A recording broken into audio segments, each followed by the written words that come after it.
সকলকে ভালোবাসা জানিয়ে শুরু করছি আজকের এই ব্লগ। দিন মাস বছর সবই চলে যায়, পড়ে থাকে শুধু স্মৃতি। আর ক্যালেন্ডারের নির্ধারিত কোনো বিশেষ দিন তোমার ব্যক্তিগত কারণে যদি বিশেষ হয়ে থাকে, তবে সেই দিনটা সারা জীবনের জন্য তোমার কাছে বিশেষ রয়ে থাকবে। আর এই বিশেষ দিন বলতে আমি বলতে চেয়েছি পৌষ সংক্রান্তি বা মকর সংক্রান্তির দিনকে। হ্যাঁ, তোমরা বলতে পারো এই দিনটা তো অবশ্যই বিশেষ, কারণ আপামোর বাঙালির কাছে এটা পিঠে খাওয়ার দিন। তবে হ্যাঁ, আমার ঠিক সেরকমভাবে বিশেষ নয়। আমার মাতৃত্ব লাভের মাতৃত্বের স্বাদের প্রথম স্বাদের অনুষ্ঠানটা এই পৌষ সংক্রান্তির দিনেই হয়েছিল। তাই জানো তো বন্ধুরা, প্রত্যেক বছর এই পৌষ সংক্রান্তির দিন শত ব্যস্ততার মাঝেও ঠিক উঁকি মারবে ঠিক প্রথম আমার স্বাদ অনুষ্ঠানের সেই দিনের স্মৃতিটা। যেমন বলতে পারো, আমার দিদিমা আমার মায়ের মা ওই একটি দিনই আমার বাড়িতে এসেছিল। তারপর আর কোনো দিন আমার দিদিমাকে আমি আমার শ্বশুর বাড়িতে আনতে পারিনি, তার শারীরিক অসুস্থতার জন্যই আর কি।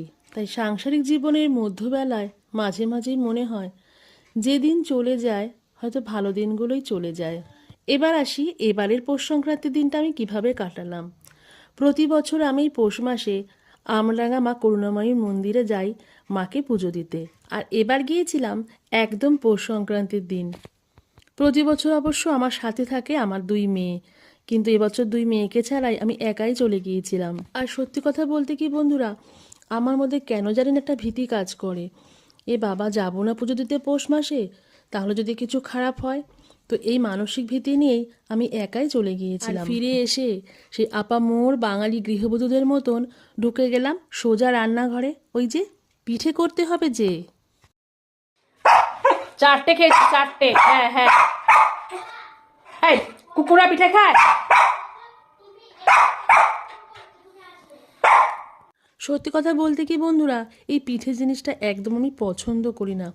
বানাতে পছন্দ করি না, খেতে ভালোবাসি যদি কেউ বানিয়ে দেয়। কিন্তু ওই যে আমার কর্তা, উনি তো ভীষণ খাদ্য রসিক, আর পিঠে ভীষণ ভালোবাসে খেতে। আসলে আমার শাশুড়ি ছিলেন পিঠের এক্সপার্ট। উনি তো খুব সুন্দর সুন্দর বানাতেন, আমাকেও অনেক খাইয়েছিলেন। কিন্তু আমি তো একবার এক্সপার্ট নই, পারি না বলতে পারো। ওই কোনো রকমের পাটিসাপটা আর ননস্টিক একটা ফ্রাই প্যান কিনে নিয়েছি, ওর মধ্যেই কাস্তে পিঠেগুলো বানিয়েছি গ্যাসে। আমার এই কাস্তে পিঠে বানানো দেখে বর আবার সন্ধ্যেবেলায় দুধ নিয়ে আসলো, বললো এগুলো ভিজিয়ে দাও। আর সত্যি কথা বলতে কি, ননস্টিকের এই কাস্তে পিঠের যে ছাঁচে খুব একটা ভালো হয় না। আর এ দেখো পাটিসাপটাগুলো মোটামুটি বেশ ভালোই হয়েছিল। তো এই হলো আমার এবছরের পৌষ সংক্রান্তির দিন।